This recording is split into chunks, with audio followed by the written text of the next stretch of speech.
என்ன sir AIADMK CV சண்முகையிலிருந்து ஆளை தூக்கறதுக்கு ஆரம்பிச்சிட்டாங்க. இவங்க ஒரு கட்டத்துக்குள்ள இங்க ஸ்பிளிட் ஆகி நாம முதலமைச்சர் விஜய் எல்லாம் பார்த்ததுனால அமைச்சர் ஆயிரோங்கிற நம்பிக்கையில தான் வராங்க. ஆளுங்கட்சி இதுல வந்துருவோம் தான் பாக்குறாங்க. திரும்ப மீண்டும் எடப்பாடி கிட்ட இவங்க தலைவர்கள் போகும்போது எடப்பாடி உடனே சேர்த்துக்காம காலம் தாழ்த்துறாரு. அது எடப்பாடிக்கு வழக்கம். இதுல சபாநாயகர் நடவடிக்கை தான் இப்போ பிரச்சனை ஆயிட்டு இருக்கு. 5 வருஷத்துக்குள்ள டிஸ்குவாலிஃபை ஆனவங்க மந்திரி ஆட்டோ, வாரிய தலைவராட்டோ, ரெமுனரேட்டிவ் போஸ்ட் ஏதோ கவர்மெண்ட்ல வைக்க முடியாதுன்னா பொதுவா மக்கள் பார்க்க வேண்டிய விஷயம் என்னன்னா ரெசிக்னேஷன், டிஸ்குவாலிஃபிகேஷன். இதுல உச்சநீதிமன்றம் எஃபெக்ட் ஆஃப் டிஸ்குவாலிஃபிகேஷன் தெளிவா வரையறை பண்ணியிருக்கிறாங்க. என்னைக்கு அவங்க எடப்பாடி பழனிசாமி உத்தரவை மீறி வாக்களிச்சாங்களோ அன்னைக்கு அவங்க தகுதி இழப்பு நடந்தது. இழந்ததை நீக்கிறத வேலையை சபாநாயகர் செய்யணும். அவர் செய்யாம காலம் தாழ்த்திட்டு இருக்கிறார். இதுதான் இங்க உள்ள சட்ட சிக்கலான விஷயம். மறுபடியும் இவங்க அதிமுக இருந்து ஆட்கள் எடுக்கிறது அப்படிங்கிறது ஒரு பெரிய சட்ட சிக்கல். நீங்களும் கூட குறிப்பிடுறீங்க. இது ஏன் இந்த மூவ் அவங்க எடுக்கிறாங்க? செல்வ பிறந்த எல்லாம் காங்கிரஸ் தலைவரா இருந்து நீங்க அதிமுக மந்திரி கொடுத்தா நாங்க விட்ரா பண்ணோம்லாம் அவரு டான்ஸ் டிக்ளேர் பண்ணதெல்லாம் அவங்களுக்கு ஒரு எரிச்சலை. இப்போ குதிரை பேரம் தான் அப்படிங்கிறத எல்லா கட்சிகளும் சொல்றாங்க. வெளிப்படையா தெரியுது. தாவேக்காவோட இமேஜுக்கு பெரிய அடிதான். அதாவது குதிரை பேரம்ங்கிறது குற்றச்சாட்டு. இது நிரூபிக்கப்படணும்னா எடப்பாடி தரப்புக்கு அவங்க எழுத்து போட்டதுமே தகுதி இழந்துட்டாங்கிறது அவங்க தரப்பு. இந்த இஷ்யூ சபாநாயகர் கோர்ட்டுக்கும் நம்ம உச்ச நீதிமன்றத்துக்கும் இடையில மோதலா வர்றதுக்கு வாய்ப்பு இருக்கு. விவரமான காங்கிரஸ்காரரான செல்ல பிறந்தகி தெரியுது. அவ்வளவு விவரம் இல்லாத மாணிக்காவர், பிரவீன் சக்கரவர்த்தி இவங்களுக்கு அது தாவேக்காவோட இந்த நடவடிக்கை சரியா புரியல. இதுல இப்ப நேற்று 3 எம்எல்ஏக்கள், இன்னைக்கு இசக்கி சுப்பையா, ஒரு எத்தனை பேர் தான் லைன்ல இருக்கிறாங்க?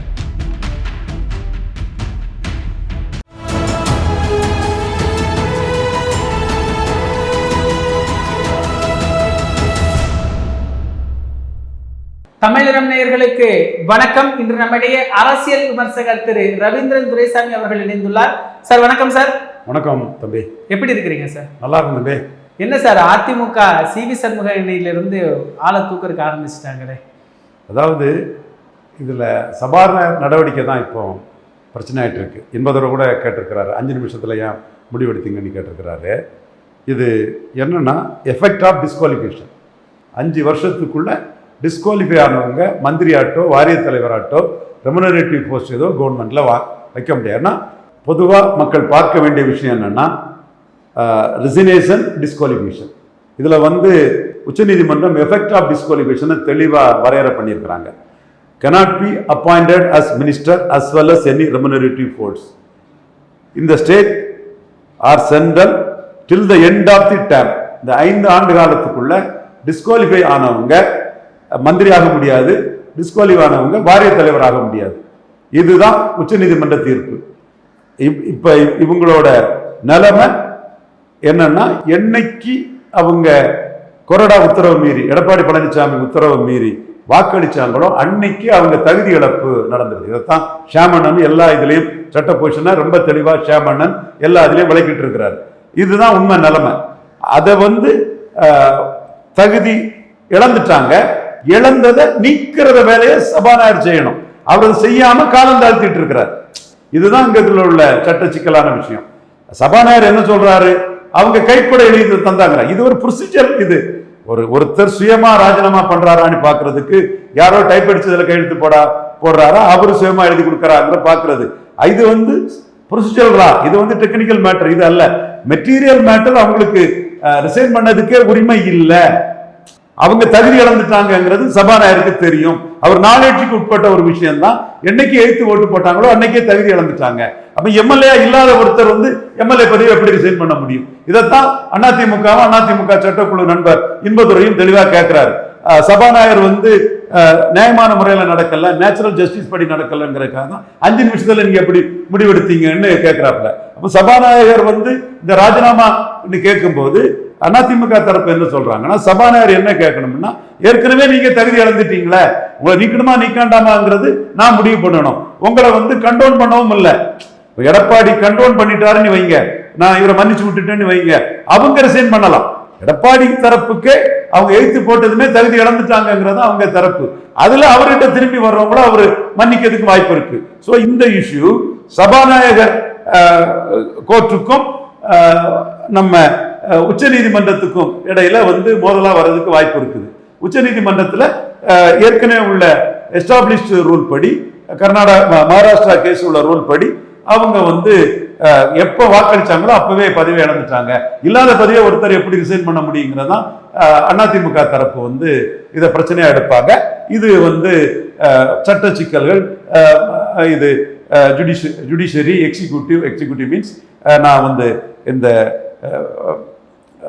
சட்டமன்றத்தை சொல்றேன், சபாநாயகர் எந்த அதிகாரமா அது இதுன்னு போடும். பட் இது நீதி பரிபாலன முறையில தான் சபாநாயகர் செய்யறாருங்கிற அடிப்படையில் இதை அப்பீல கேட்கறதுக்குள்ள உரிமை சுப்ரீம் கோர்ட்டுக்கு உண்டுன்னு, சுப்ரீம் கோர்ட் பெஞ்சுக்கு உண்டுன்னு ரமணா உச்ச நீதிமன்ற நீதிபதியா இருக்கும் போது தீர்ப்புகள் தெளிவாக இருக்குது. ஸோ இதன் அடிப்படையில் தான் இது நகரும். பட் இந்த காலகட்டத்துக்குள்ள இப்படி ரிசைன் பண்ணி, அதாவது டிஸ்குவாலிஃபிகேஷன் பற்றி முடிவெடுக்காம ரிசைன் பண்ணி எம்எல்ஏக்கள் வர்றது, தாவேக்காவுக்கு வந்து 10 எம்எல்ஏ ரிசைன் பண்ணா 5 மேஜிக் நம்பர்ல இருந்து 5 குறைவா கிடைச்சா போதும். 118 வேண்டாம், 113 இருந்தா போதும். அவங்கள்ட்ட 116 இருக்குது, அவங்கள்ட்ட இருக்குது 108 இருக்குது. நம்ம 108 இருக்குதுன்னா காங்கிரஸ் இல்லாமலே 2 கம்யூனிஸ்ட் இருந்தா போதும். காங்கிரஸ் இருந்தா 2 கம்யூனிஸ்ட் தேவையில்லை. இப்போ தாவேக்காவுக்கு நோக்கம் காங்கிரஸ் ஆதரவு இல்லாமலே தங்களுக்கு மெஜாரிட்டி பெறணுங்கிறது. இது வந்து விவரமான காங்கிரஸ்காரரான இவரு செல்ல பிறந்தைக்கு தெரியுது. அவ்வளவு விவரம் இல்லாத மாணிக் தாகூர் போன்றவங்களுக்கு எல்லாம் தாவேக்காவோட இந்த நடவடிக்கை வந்து சரியா புரியல. காங்கிரஸ்ல செல்வ பிறந்தை போன்றவங்க வந்து அதை உணர்றாங்க. அவங்க மல்லிகார்ஜுன கார்கேயின் ஆதரவாளர், ராகுல் காந்தியின் ஆதரவாளரான இவரு மாணிக் தாகூருக்கு அது புரியல. தாவேக்கா தெளிவா தங்க இண்டிபெண்டா தங்கள் மெஜாரிட்டியை பெறணுங்கிறதுல போறாங்க. அதுல ஜோதிமணி போன்றவங்களும் அதை உணர்றாங்க. ஒரு சிலர் மாணிக் தாகூர் அந்த போன்றவங்களுக்கு அந்த இன்னொருத்தர் பிரவீன் சக்கரவர்த்தி இவங்களுக்கு அது புரியலன்னு தெரியுது. ஸோ தாவேக்கா தெளிவா தங்களுடைய மெஜாரிட்டி யாரையும் நம்பாம நாம பெறணுங்கிற அடிப்படையில திறம்பட காய் நிறுத்திட்டு இருக்கிறாங்க. இதுல ராஜினாமா ஏற்கிறதுக்கு காரணம் இருக்கு, இல்ல ஏற்கிறதுக்கான வாய்ப்பு இருக்கு, இதெல்லாம் ஒரு பக்கம் இருந்தாலும் அந்த முடிவு வரக்குள்ளார அடுத்த நிமிடமே தாவேக்கால இணையிறது என்ன மாதிரியான ஒரு நிகழ்வு சார்? இது இவங்களோட அரசியல் நகர்வுல அவங்களுக்கு அதுல அனுகூலங்கள் இருக்கும். அந்த அடிப்படையில் அவங்க போறாங்க. இவங்க வந்து ஒரு கட்டத்துக்குள்ள இங்க ஸ்பிளிட் ஆகி நாம விஜயெல்லாம் முதலமைச்சர் விஜயெல்லாம் வந்து பார்த்ததுனால அமைச்சர் ஆயிரோங்கிற நம்பிக்கையில தான் வராங்க. ஆளுங்கட்சி இதுல வந்துருவோன்னு தான் பாக்குறாங்க. அதுல 2/3 இல்லாதனால அவங்களுக்கு வந்து சிக்கலாயிருது. சிக்கலான போது திரும்ப மீண்டும் எடப்பாடி கிட்ட இவங்க தலைவர்கள் போகும்போது இவங்க அப்படி எடப்பாடி கிட்ட போகும்போது எடப்பாடி உடனே சேர்த்துக்காம காலம் தாழ்த்தினார். அது எடப்பாடிக்கு வழக்கம். தன்னோட பிடியை இருக்கிறதுக்கும் தான் ஒற்றை தலைமைன்னு காட்டுறதுக்கும் இந்த மாதிரி வேலைகளை அவர் செய்யத்தான் செய்வாரு. உள்கட்சி அரசியலுக்குள்ள தான் ஸ்ட்ரெங்தன் ஆகிறத தான் பார்க்கறதா அவருக்கு வழக்கம். அதனாலதான் அவர் வெளி அரசியல்ல நிறைய கோட்டை விட்டு இருக்கிறாருங்கிறதும் 100க்கு 100 உண்மை. அப்ப இவருடைய இந்த வீக்னஸை புரிஞ்சுக்கிட்டு தாவேக்கா டக்குன்னு எங்க கிட்ட வந்துருங்க, ஆளுங்கட்சி எம்எல்ஏ மாதிரி நீங்க இருக்கலாம், ராஜா மாதிரி இருக்கலாம், ராணி மாதிரி இருக்கலாம், எங்க தொகுதியில நாங்க உங்ககிட்ட தோத்துட்டோம், நீங்க தான் என்ன மதுராந்தகம் தொகுதியில, நீங்க தான் தாராபுரத்துல, பெருந்துறைனா நீங்க தான், என்ன இது பார்த்துக்கலாம், மறுபுறம் வந்து எப்போ எலெக்ஷன் வருதோ அப்போ டிக்கெட் தரேன்னு சொல்ல அசூரன்ஸ் கொடுக்கும்போது அவங்க தாவேக்காவை நோக்கி நகர்றாங்க. இப்போ ராதாபுரம் தொகுதியில் வந்து பலர் இன்னைக்கு இவர் எஸ்எக்சிபியோட சேர்றாங்கன்னா அந்த இடத்துல தாவேக்காவுக்கு அமைப்பு இல்லை. இவருக்கு எதிர் ஆட்கள் வந்து திமுகவில் ஸ்ட்ராங்காக இருப்பாங்க. அப்போ நம்ம தாவேக்காவில் சேர்ந்து ஆளாயிடலான்னு திசையன்மலை சீனிவாசன் தெரிஞ்சவங்க நம்ம தொகுதி அதில் அவரெல்லாம் இன்னைக்கு எஸ்கி சுப்பையா பாப்புலர் இவங்கெல்லாம் வந்து சேர்றாங்கன்னா அந்த இடத்துக்குள்ள இது ஒரு ஆளுங்கட்சி ஒரு வேக்கம் இருக்கு. அந்த வேக்கமா நம்ம ஃபில்லப் பண்ணிக்குவோம். ஏன்னா ஆளுங்கட்சி மதுராந்தகத்துல தோத்துருக்கு, பெருந்துறையில தோத்துருக்கு, தாராபுரத்துல தோத்துருக்கு, இங்க அம்பாசனத்துல தோத்துருக்குது. குறைஞ்சபட்சம் நாம பவரா இருந்தோம், எம்எல்ஏ இருந்தோம். இந்த ஆளுங்கட்சியிலையும் நம்ம எம்எல்ஏ பவரா இருக்கலாம். நாளைக்கு டிக்கெட் கிடைச்சி எம்எல்ஏ ஆகிறது அடுத்த இது. பட் இந்த டிஸ்குவாலிஃபிகேஷன்ங்கிறது அவங்களுக்கு உச்ச நீதிமன்றத்தில் வந்தா அவங்க வாரிய தலைவராட்டோ மந்திரி ஆட்டோ ஆக முடியாது. இதுல இப்ப நேத்து வந்து 3 எம்எல்ஏக்கள், இன்னைக்கு இசக்கி சுப்பையா, ஒரு எத்தனை பேர் தான் லைன்ல இருக்கிறாங்க? எத்தனை பேர் வருவாங்களோ அவங்களெல்லாம் லைன்ல எடுத்து ராஜினாமா பண்ண வைப்பாங்க. இவங்களுக்கு 120 இருக்கு. காங்கிரஸ் ஆதரவு, கம்யூனிஸ்ட் ஆதரவு, ஐஎம்எல் ஆதரவு, விசிக்கு ஆதரவு, இத்தனை பேர் உள்ளுக்கு இருக்கிறாங்க. மறுபடியும் இவங்க அதிமுகல இருந்து ஆட்கள் எடுக்கிறது அப்படிங்கிறது ஒரு பெரிய சட்ட சிக்கல். நீங்களும் கூட குறிப்பிடுறீங்க. இது ஏன் இந்த மூவ் அவங்க எடுக்கிறாங்க?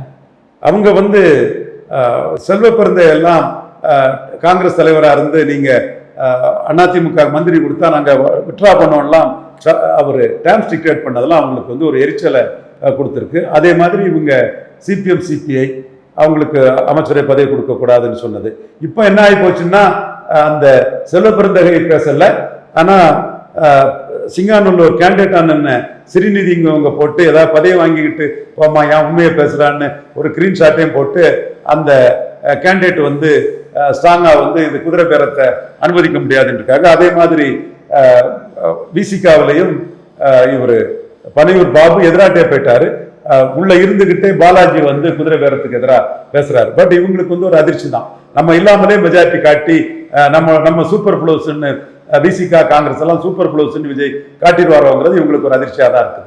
கம்யூனிஸ்டுகளை பொறுத்த வரைக்கும் 5 வருட ஆதரவு அப்படிங்கிறதான அவங்க சொன்ன நிலைப்பாடு. இதுல என்ன அவங்களுக்கு பிரச்சனை இருக்கு? கம்யூனிஸ்ட் ஒன்றும் பிரச்சனை இல்லை. கம்யூனிஸ்ட் வந்து வாரிய தலைவர் பதவியோ மந்திரி பதவியோ கேட்கலையே. இது அன்கண்டிஷனல் அவுட் சைட் சப்போர்ட் தானே கொடுக்குறாங்க. இப்போ இன்சைட் சப்போர்ட் கொடுத்தவங்க தான் என்னமா அவங்க நேற்று வர நம்ம பிடியில நம்ம அந்த 13 பேர் பிடியில தான் விஜய் இருப்பாரு. இப்போ இது எண்ணிக்கை ஏறிட்டுன்னா இந்த 13 பேருக்கு பிடி வந்து தளர்ந்து போகும், அவ்வளவுதான். அது அரசியல் களத்துக்குள்ள அவங்களோட இம்பார்ட்டன்ஸ் குறைஞ்சு போகும். இப்போ குதிரை பேரம் தான் அப்படிங்கிறத எல்லா கட்சிகளும் சொல்றாங்க, வெளிப்படையா தெரியுது. தாவேக்காவோட இமேஜுக்கு பெரிய அடிதான். அதாவது குதிரை பேரம்ங்கிறது குற்றச்சாட்டு. இது நிரூபிக்கப்படணும்னா தினகரன் உச்சநீதிமன்றத்தை அணுகணும், எடப்பாடி உச்சநீதிமன்றத்தை அணுகணும். உச்சநீதிமன்றம் அதுல முகாந்திரம் இருக்கான்னு பார்க்கணும். மற்ற சில வழக்குல முகாந்திரம் இருக்குதான்னு பார்த்து அதை அனுமதித்து ஒரு விசாரணை நடந்து நிரூபிச்சாதான் குதிரை பேரம்ங்கிறது நிரூபணமாகும். இப்போ குதிரை பேரம்ங்கிறது குற்றச்சாட்டு. அந்த குற்றச்சாட்டை விசிகாவும் பண்றாங்க, காங்கிரஸ்ல மாணிக் தாகூர் பண்ணல, ஸ்ரீநிதிங்கிற ஒரு சட்டமன்ற உறுப்பினர் பண்றாங்க. இப்போ இதுல குதிரை பேரம், இவங்க எம்எல்ஏ அதிமுக இருந்து தூக்குறது, இப்படியே போய்கிட்டு இருந்தா அப்ப தாவேக்காவுக்கு என்ன மாதிரியான சட்ட சிக்கல் ஏற்படும், ஆட்சிக்கு ஆபத்து அந்த மாதிரி எல்லாம் சொல்றாங்களா? அந்த மாதிரி போறோம். தாவேக்காவை டே ஒன்னே திமுக அதிமுக மாதிரி ஒரு கட்சியா தான் பார்த்தேன். அதனால எனக்கு அதுல ஒன்றும் பெரிய மாறுபட்ட கருத்து இல்லை. நான் என்னைக்கு என்ன நிலைப்பாட்டில் இருந்தனோ அதே நிலைப்பாட்டில் தான் இருக்கிறேன்.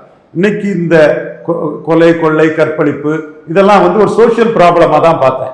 இவங்க அதை திமுக மேல குறை சொன்னாங்க, இப்பவும் நான் இந்த சோசியல் ப்ராப்ளமா தான் பார்க்கிறேன். பட் இவங்க திமுக மேல குறை சொன்னதுனால திமுக தரப்பு மற்றவங்களும் இவங்க மேல குறை சொல்றாங்க. இவங்க தங்களை யோக்கியமான கட்சி தூய்மையான கட்சின்னு கிளைம் பண்ணனால அது இல்லைன்னு அவங்க குற்றச்சாட்டு வைக்கிறாங்க. நான் டே ஒன்னே இந்த ரெண்டை ஏன் பார்வையில தான் பார்த்தேன். அதனால ஏன் பார்வையில் எனக்கு நேற்றுக்கும் இன்னைக்கு எனக்கு ஒன்றும் பெரிய மாறுபாடு இல்லை. அதனால நான் இதை பற்றி பெருசா அலாவதியா குற்றம் சொல்றதுக்கு என்ன பொறுத்தவரை ஒண்ணும் இல்லைன்னா எதிர்பார்த்ததுதான். அதே மாதிரி லாண்ட் ஆர்டர் பிரச்சனையும் என்னோட பார்வை அது சோசியல் ப்ராப்ளம்ங்கிறதான் என்னோட ப்ராப்ளம். நீங்க நேற்று சொன்னீங்க, இன்னைக்கு அவங்க திருப்பி அடிக்கிறாங்க, அவ்வளவுதான். மாணிக்கம் தாகூர் வந்து திமுக எதிர்ப்பு அரசியல் அதை பண்றாரு. ஆனா திமுக வந்து சனாதன எதிர்ப்புன்னு சொல்லி மாணிக்கம் தாகூர் கை, ராகுல் காந்தி கை, கரங்கள் வீழ்ந்து மாணிக் தாகூர் கையும் வீழ்ந்துட்டுன்னா கார்த்திக் சிதம்பரம் இவங்களுக்கு பவர் பொலிட்டிக்ஸ்ல தாமோதர மேனன் சதீஷனுக்கு கேரளாவில் ராகுல ஈல்டான மாதிரி யூபியில் காங்கிரஸ் வாஷ் அவுட் ஆகி ஒரு சூழ்நிலை வந்ததுன்னா இவங்களும் வந்து நாளைக்கு காங்கிரஸ் கூட்டணி முதல குத்தின காங்கிரஸ் கூட கூட்டணி வச்சுக்கலாங்கிற எண்ண ஓட்டமும் ஸ்டாலின் தரப்புக்கும் இருக்கு. இதுதான் இந்த அரசியல்ல வேடிக்கை. ஸ்ரீநிதி போன்றவங்களும் ஜோதிமணி போன்றவங்களும் இதுல வந்து கருத்துக்களை சொல்றாங்க. மாணிக் தாகூர் கருத்துக்களை சொல்லாம இருக்கிறது என்ன ஏதுங்கிறத மக்கள் தான் முடிவு பண்ணணும். பட் காங்கிரஸுக்குள்ளேயும் 1-2 குரல் வந்து எதிராக ஒலிக்குது. விசிகாவில் பாலாஜி குரல் எதிராக ஒலிக்குது. என்ன ரீசன்? அவர் அதுல மெஜாரிட்டி ஆயிருந்தோம்னா இவங்களுக்கு பிடிநிலை போயிடும், இவங்க வந்து சூப்பர் ப்ளஸ் ஆயிடுவாங்க, இவங்க எக்ஸ்ட்ரா லக்கேஜ் ஆயிடுவாங்க, 6வது விரல் ஆயிடுவாங்க. மாணிக்கம் தாகூர் கை வாங்கிடக்கூடாது. ஆனால் சிதம்பரம் அடிக்கிறாரு, கார்த்திக் சிதம்பரம் 2 முறை திமுகவால ஜெயித்தேன், திமுக பலமான கட்சி, நான் நன்றி உணர்வு உள்ளவனா, மாணிக் தாகூருக்கு நன்றி உணர்வு இல்லைங்கிறாரு கார்த்திக் சிதம்பரம். நான் பவர் பொலிட்டிக்ஸ் பண்ணி தான் ராகுல் கிட்ட சீட்டு வாங்கினேன்னு காட்டுறாரு Karthik Chidambaram. So Shashi Tharoor power politics பண்ணி ராகுல்கிட்ட சீட்டு வாங்கும்போது, சதீஷங்கிட்ட ராகுல் சரண்டர் ஆகும்போது, இன்னும் ராகுல் பலம் இழந்தாருன்னா மாணிக் தாகூர் பலகீனம் அடைவாரு, ராகுலுக்கு கொறடா மாணிக் தாகூர் பலகீனம் அடைவாரு, நாம பலம் பெறலான்னு கார்த்திக் சிதம்பரம் போன்றவங்க காங்கிரஸ் உள்கட்சி அரசியல்ல கருதுவாங்க. அந்த கண்ணோட்டத்துல தான் மாணிக் தாகூர் என்ன, அல்லது ஜோதிமணிக்கு வந்து எடப்பாடி சிம்பதி கூட இருக்கலாம், எடப்பாடி சிம்பதி கூட ஜோதிமணிக்கு இருக்கலாம். எடப்பாடி தான் அந்த நம்ம கேரள அமைச்சரவைக்கு வாழ்த்து தெரிவிச்சாருங்கிறத அவங்க காங்கிரஸ் கலாச்சாரம் படி ராகுல் காந்திக்கு அது விஜய் வரல, எடப்பாடி தான் வாழ்த்து தெரிவிச்சாருன்னு கூட பிளட்டி ஸ்டிக்கர் தான் வாட்டர்னு ஜோதிமணி கூட அங்க ராகுல் கிட்ட லாபி பண்ணலாம். அது மாணிக் தாகூருக்கு இம்பார்ட்டன்ஸ் ஆயிடுச்சு. தான் இம்பார்ட்டன்ஸ் யாருங்கிற அடிப்படையில் காங்கிரஸ்காரங்க அரசியல் இப்படித்தானே போகும். அந்த அரசியல கார்த்திக் சிதம்பரம், ஜோதிமணி, மாணிக் தாகூர் இந்த காமெடி அரசியல் அவங்களுக்குள்ள ஓடிட்டு இருக்கும். நிகழ்கால அரசியல் குறித்து பல தகவல்களை பகிர்ந்து கொண்டதுக்கு நன்றிங்க சார். இதே போன்று நிகழ்கால அரசியலின் சாரம்சங்களை அரசியல் ஆளுமைகளின் நேர்காணல் வழியே தொடர்ந்து காண தமிழ் நிறம் வலையொலியை சப்ஸ்கிரைப் செய்யுங்கள். தங்களின் மேலான கருத்துக்களை கருத்துளை பெட்டியில் பதிவிடுங்கள். நன்றி, வணக்கம்.